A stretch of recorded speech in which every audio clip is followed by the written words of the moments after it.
네, 오늘 말씀은 출애굽기 1장 6절에서 7절 말씀 함께 보시겠습니다. 요셉과 그의 모든 형제와 그 시대 사람은 다 죽었고 이스라엘 자손은 생육하고 불어나 번성하고 매우 강하여 온 땅에 가득하게 되었더라. 아멘.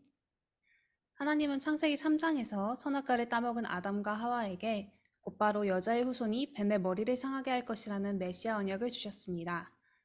이 언약은 하나님의 형상으로 창조된 인간이 받았던 모든 축복을 놓치게 된 상황에서 다시 모든 것을 회복하는 축복이 담긴 언약입니다. 그렇기에 이 언약을 받은 선조들에게 있어 하나님께서 보내실 여자의 후손이라는 메시아 언약은 후대에게 전달하지 않으면 안 되는 가장 중요한 사명이었습니다. 또한 이들은 그리스도의 언약만 전달하면 되었습니다. 왜냐하면 그리스도 안에 모든 것이 다 있기 때문입니다. 그리스도 안에는 지혜와 지식의 모든 보화가 감추어져 있기 때문에 다른 것을 전달할 필요도 이유도 없었던 것입니다. 하나님을 떠난 인간에게 하나님을 다시 만나는 그리스도 언약만 회복되면 모든 것이 충분하기에 믿음의 사람들에게 그리스도의 언약을 전달하는 것은 필수 불가결한 일이자 이것만으로 충분한 것이었습니다. 그렇게 아담에게 주어진 메시아 언약은 아담에서 노아까지 10대에 걸쳐 한 번도 중단되지 않고 전달되었습니다. 그리고 노아의 아들 셈으로부터 그의 10대 손인 아브라함까지 이 언약이 전달되었습니다. 그렇게 언약을 전달받은 아브라함은 이삭에게 언약을 전달했고 이삭은 그의 아들 야곱에게 또 야곱은 요셉에게 이 언약을 전달했습니다. 그렇기에 어릴 때부터 이 언약을 듣고 자란 요셉은 하나님의 언약이 성취되는 것을 꿈으로 꿀 만큼 평상시에 하나님의 언약을 누리는 사람으로 자라게 되었습니다. 그리고 하나님은 메시아 그리스도를 보내사 모든 민족을 구원하실 세계 복음화 언약을 성취하기 위해 요셉을 강대국 애굽으로 보내십니다. 겉모습은 노예로 애굽에 팔려간 것 같으나 하나님의 언약 성취의 관점에서 보면 요셉은 애굽의 선교사로 파송된 것이었습니다. 요셉은 노예로 있으면서도 하나님의 언약 속에 있었습니다. 그 증거는 바로 창세기 39장 2절에서 3절에 기록되어 있습니다. 성경에서 요셉은 여호와께서 함께 하심으로 형통한 자가 되었고 그의 주인이 여호와께서 요셉과 함께 하시고 그의 범사에 형통하게 하심을 보았다고 기록합니다.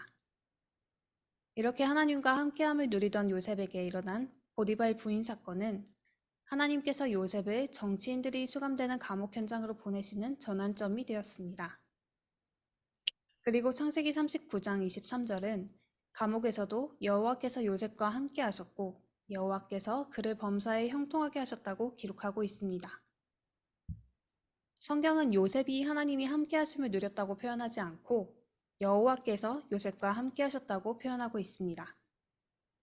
이처럼 하나님의 언약을 가진 자의 인생은 하나님께서 함께 하시고 형통하게 하십니다. 질그릇과 같이 연약하지만 그 안에 예수 그리스도의 보배가 담겨 있기 때문입니다. 또한 하나님의 언약이 전달되는 것은 하나님의 절대 계획이기 때문입니다. 그렇기에 하나님의 시선은 언제나 하나님이 언약이 전달되는 곳을 향하고 계십니다. 그렇게 간수장의 인정을 받던 요셉은 드디어 바로왕 앞에 서게 됩니다. 창세기 41장 16절을 보면 자신이 꾼 꿈으로 근심하던 바로왕에게 요셉은 자신이 아니라 하나님께서 바로왕에게 편안한 대답을 하실 것이라며 하나님을 나타냅니다. 그리고 38절에 바로왕은 그의 신하들에게 이와 같이 하나님의 영에 감동된 사람을 우리가 어찌 찾을 수 있겠냐며 요셉과 함께 하시는 하나님을 인정하고 요셉을 애굽 온 땅의 총리로 임명하게 됩니다. 이렇게 하나님이 함께 하심으로 형통한 요셉의 증거를 통해 요셉의 아버지 야곱과 그 모든 가문이 전 세계에 든 기근을 피해 애굽 땅에 대우를 받으며 정착하게 됩니다. 요셉은 자신이 죽을 때에도 자신의 시신을 메시아가 오시기로 예언된 땅으로 가져가 달라고 유언을 남길 정도로 하나님의 언약을 사모하고 하나님의 언약이 성취될 것을 확신한 사람이었습니다. 오늘 읽은 본문은 이렇게 하나님의 언약 속에 있었던 요셉과 그런 요셉의 생애를 아는 모든 형제와 그 시대의 사람이 다 죽었다고 이야기하고 있습니다. 이것은 언약을 가진 1세대가 모두 죽었고 언약이 전달되지 않은 2세대가 등장했음을 의미합니다. 시편 127편 3절에 보면 자식은 여호와의 기업이라고 말씀합니다. 또한 잠언 22장 6절은 마땅히 행할 길을 아이에게 가르치라 그리하면 늙어서도 그것을 떠나지 아니하리라고 말씀합니다. 그런데 1세대들이 언약적인 축복을 누리고 있다가 자기들끼리 그냥 죽어버린 것입니다. 그래서 함께 읽은 본문 7절에서 말하고 있듯 이때 이스라엘 자손은 생육하고 불어나 번성하고 매우 강하여 온 땅에 가득하게 되었습니다. 하나님의 언약을 놓쳐버렸는데 육신적으로는 아주 잘 나가는 상황이 되어버린 것입니다. 그러니 언약을 놓친 이 세대들이 하나님 없이도 잘 살 수 있다는 착각을 하게 된 것입니다. 이와 비슷한 상황은 성경 위에 세워진 미국과 복음이 들어온 이후 교회의 발전과 함께 강대국의 대열에 들어선 한국에서도 익히 나타나고 있습니다. 복음을 놓쳐버렸는데 육신적인 축복은 이어지니 하나님 없어도 된다고 착각하는 이 세대가 나타난 것입니다. 하지만 빛이 없는 곳에는 어둠이 가득하듯 복음을 놓친 현장은 세상을 장악하고 있는 사단이 바로 왕노릇을 하게 됩니다. 요셉 이후 언약을 놓친 이 세대가 일어난 뒤 나타난 일이 출애굽기 1장 8절부터 22절까지 기록되어 있습니다.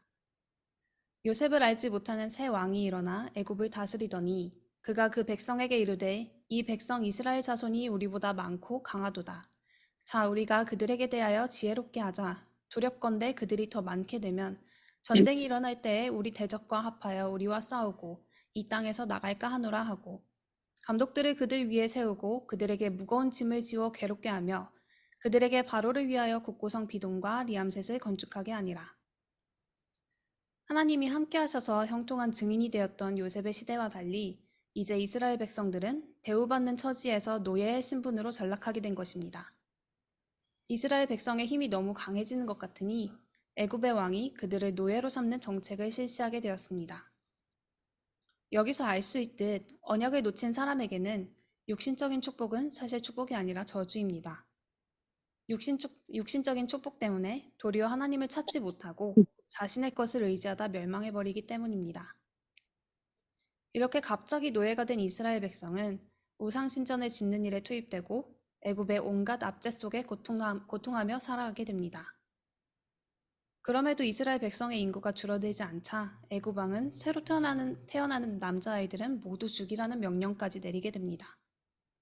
이처럼 재앙은 한순간에 손도 쓸 수 없이 들이닥칩니다.